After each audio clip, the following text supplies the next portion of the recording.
Hi guys, so I'm gonna start us off a little early tonight. Welcome to Q&A. So thank you guys. You guys gave me some excellent questions today. So let's jump in here. Okay. So how is your guys' Thursday going? Mine's moving along nicely. So let's see here. All right. So Jenna, you ask a question: is there a way to have a more optimistic outlook and not dread about tomorrow anymore? So it sounds like you have some anticipation anxiety you're dealing with. So anticipation anxiety is all about predicting the future. A lot of times this has a trauma element to it. There's shit that happened in the past that's haunting you, and your brain's trying to help you anticipate the future by bugging you about it today. So the way we approach this is, first we want to analyze or check in that if there is any trauma that needs to be reconciled and needs to get closure on. Because if we don't get closure on it, then you're going to turn into a coping strategy, and you're going to just manage this anxiety that could be eliminated by resolving the trauma. So that's step number one. The way we do that is we look at how intense it is. Is this controlling your life? Is it interfering with your ability to have peace? Is it controlling how you have your relationships? Is it limiting your ability to do the things you want to do? That would be trauma talking. And I use a process called the closure technique that's got a very strong track record. Basically 9 out of 10 people that use the technique actually reach closure with their trauma. They're no longer carrying that anxiety, that fear, that dread. Instead, most of them end up experiencing indifference, peace, or joy. So if you want information on that, just reach out to me and we'll get you in that.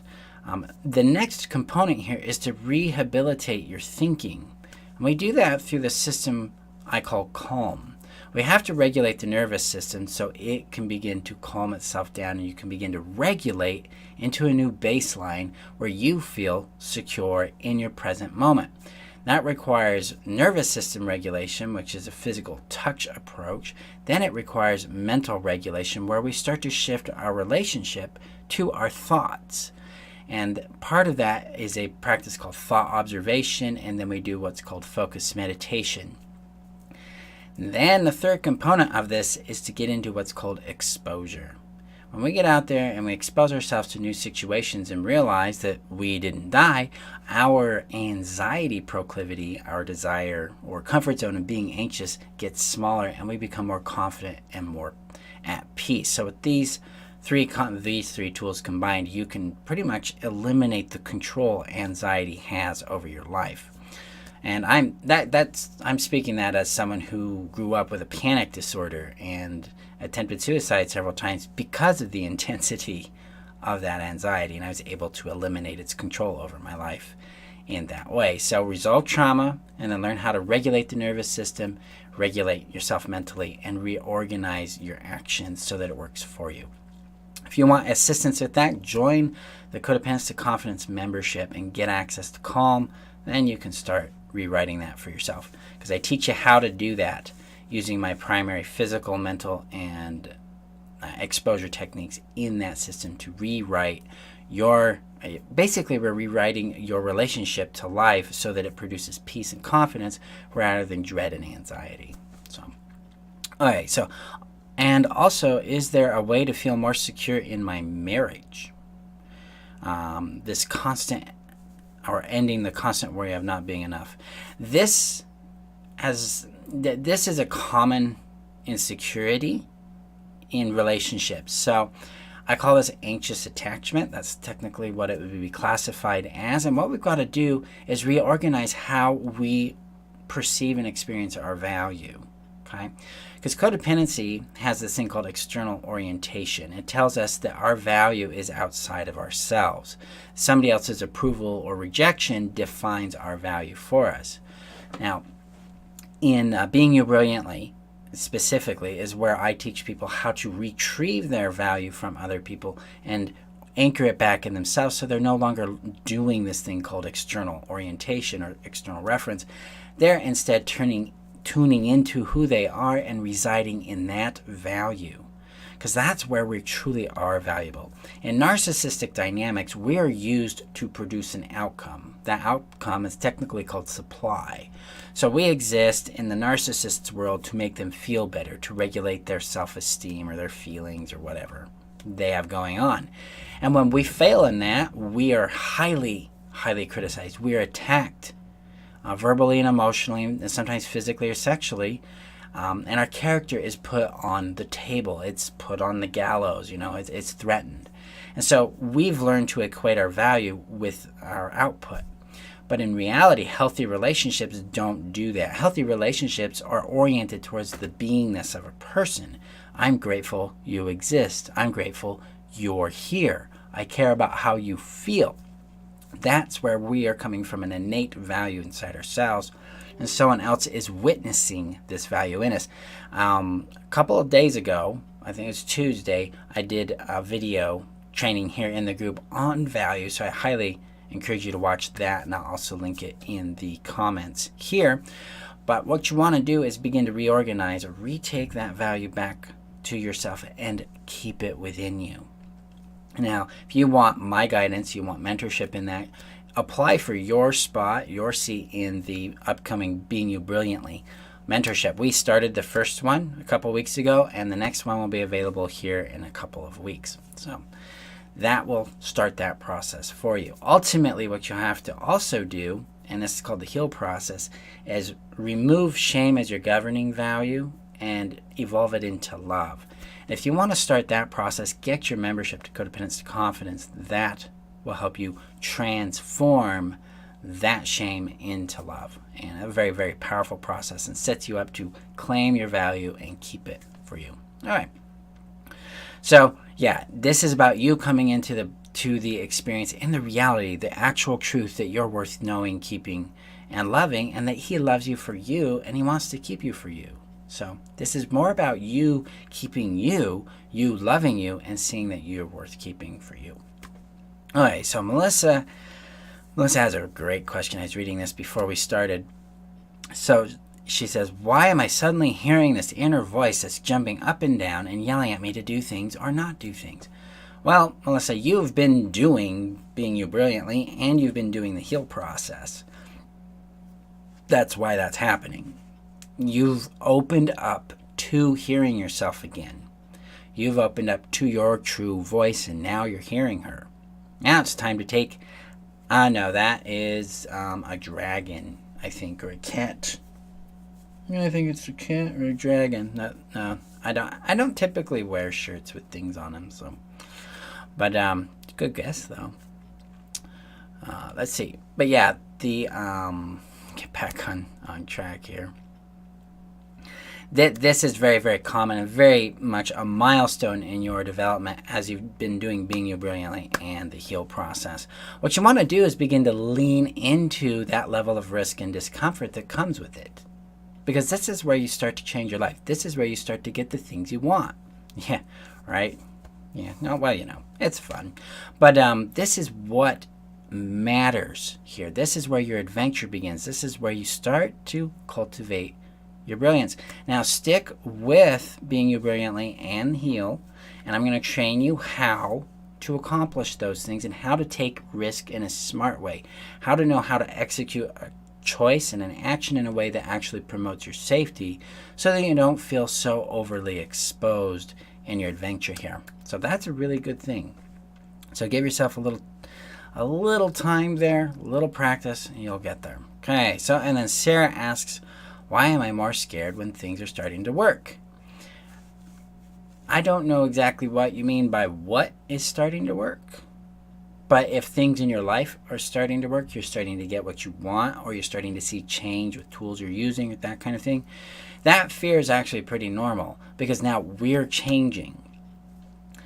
The abuse we've experienced has taught us to fear change, because change was always seen as you hurting the narcissistic or abusive person. See, if I change, then the narcissistic person doesn't get their supply anymore, and they're going to get upset. So as I evolved and grew into my own self, they would punish me for that natural evolution of who I am and my own discovery so that they could keep their supply, i.e. control me to keep what they wanted. This is why we're scared of change. This is why we get scared of things working, because that means we're going to get more of what we want. And we also have another risk that shows up, the risk of losing what we're gaining. That can be really, really scary, really like a panic there. And that's something we want to lean into. This is where we start to exercise a larger point of view in our lives called the abundant point of view, abundant mindset, where if we lose something, we can always get another one back. There's always a better option available if something were to leave our life. This allows us to have a sense of security in the things that come and go in our life. And it's not just something I want you to, believe. It's something you get to experience. Guys, everything I teach here is based on a principle of results, not just, oh, that's a really nice thought, Marshall. That's really neat. It's more like, that works. This is reality.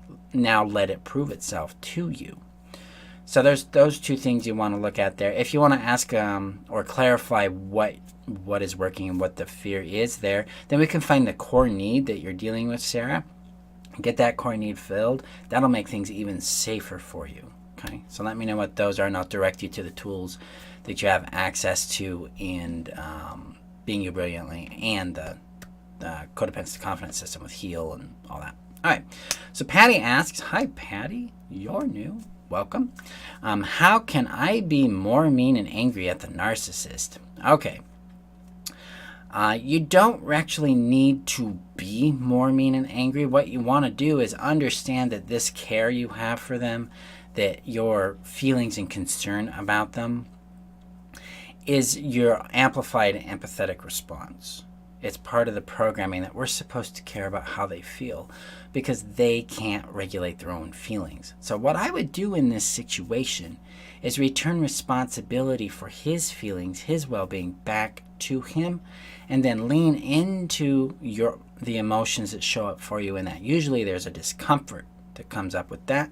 Lean into it. Find out what you are trying to get out of caring for his feelings. Because you've got a need in there that needs to be met. And first we got to understand what that is, then we can get it met. And then this desire, this attachment to him, this fixation on him is going to start going away. So I would start there. Okay? And let me know what you find out there. Or if you want more guidance on that, I can give that to you. Okay. All right, so hi Megan, you're also new. How do I convince myself I have value when everyone in my life treats me otherwise? This is a tricky one. Number one, we've got to stop dealing with people who treat us like garbage. We need to exit that dynamic. Our job isn't to build tolerance to other people's toxicity and build resilient confidence in reaction to their criticism. What we need to do is leave or withdraw from those kinds of situations, and then begin to heal the shame that has become our governing value in ourselves. Because we have this thing called the governing value, and it's a subconscious reference that our mind goes to and says, am I worth this? Am I worth this? It's kind of like the check that we go to judge everything else by. So if I have shame as my governing value and I'm subconsciously checking in with it, and I want a desire or something shows up for me and I like that, I'm going to check with the shame. It's going to be like, ooh, I don't want that because I'm shameful. I'm not worthy of it. But if love is the governing value, then it's going to say, yeah, let's accept that. Let's receive that. So that's what you need to do there. And I do that through my 3-step process called the HEAL process, where I use specialized guided processes or meditations that allow you, that actually train you to evolve shame into love and help you discover who you are in that love. You can get access to that process by joining Codependency Confidence, and I'll post a link when this is done along with the application for Being You Brilliantly as well. But your value also needs to be internalized. So like what I was referencing up here with Jenna, it's the same premise, it's the same challenge, is to stop externalizing or looking for our value outside ourselves with somebody else's approval or rejection, and return it back to us and to begin to rest in it. And if you want that one-on-one group mentorship, join Being You Brilliantly. If you want to start the heal process and you get that shame worked out, then you join Codependency Confidence membership. That'll help you. Boom. So there you go. And Connie asks us, why does our fear of death and disaster increase as our lives get better? Because we have more to lose. Kind of breaks down to that simple conclusion. The more I have, the more I can lose, because we have attachment to it. We have attachment to losing it. We have attachment to the value it means to us. And when we've gone through really serious loss, when we have dealt with homelessness and we have dealt with tragedy and we have lived literally on the edge of death, it's a lot harder for us to be happy about having abundance, because we live in this polarized fear about having to return back to the lack, back to real core survival. And so what we got to do there is, depending on the intensity of it, we can do some closure work on it, resolve any trauma that might be anchoring that. The second thing we want to do is normalize that we're safe just as we are with this abundance. And that means we're in reality going, I am safe. I have the thingy. I have the life I like. I have the wealth I want. And I am safe. I am safe. We have to normalize a sense of safety in this, because codependency, trauma specifically, and abuse teach us that the world is filled with all this terror. So it's kind of like soup. We got a pot, and this pot is filled with soup, and that soup is terror. And then we have little bits of safety throughout the thingy, throughout the soup. Well, what really is happening is that life is a pot full of boredom with bits of danger and excitement and passion and whatnot. And that's what we need to begin to experience. We've got to tune our minds into it by literally acknowledging the reality that right now you're watching this video and life is boring, life is good, life is calm, right? In my place here with my green blotchies, it's safe, things are happening, things are good. There's no reason to anchor to loss. And one thing that I've done with the losses I've had in my life is I've become okay letting go, because I can also have more. When we really anchor into the reality that abundance is a real concept, it's something we can do, then it becomes a lot simpler for us to engage with life. It's not scary anymore. It's okay. It's like, yeah, that will leave, I will grieve it, but then I can also have something better. So remember the brilliance principle of, how does this get even better? Right? That question, how does it get even better than this? Allow yourself to receive that abundance without giving up your sense of safety. Hi, Andrew. So, well, good job. I mean, we all fail tests. Like yesterday's video was terrible. I mean, come on. We all fail. Failure means nothing. It really doesn't have anything to do with value. Failure is a product of skill with a little bit of luck. It just happens. So, and you have a large amount of control over failure when you're doing the skills angle rather than, hey, this means something about me. So I'd encourage you to retain your value. Don't give it to somebody else. Don't give it to an output. Don't judge it, but begin to reside in it. Okay, so that is the end of questions for today. Thank you guys for showing up. I appreciate you. I appreciate the comments. I appreciate your support. And if you have anything else, just post it in the group. I'd be glad to answer them there. So tomorrow we'll have our next video, and we'll be talking about another component of the dark side of codependency. I look forward to seeing you guys there. It'll be earlier in the day because I've got my son's track meet is in the evening, and then my kids and I are going out. So I want to just it'll be earlier so we're able to accommodate that. Okay, guys, thank you again for being a part of the group. If you want to take your life back from codependency, you want your sanity back, you want your confidence back, you want your love, your sense of value back, join Codependency Confidence. And if you want to root yourself back into your being deeply, get your application in for the upcoming Being You Brilliantly mentorship. Okay, I will post the links in the header of this video when we're done here. Thank you guys. You guys have a good night, and I'll see you in the next video. Oh, and remember, you're worth knowing, you're worth loving, and you're worth keeping. Remember that. It's very real. It's not a cliche. Let that be your truth. Okay. Talk to you guys tomorrow.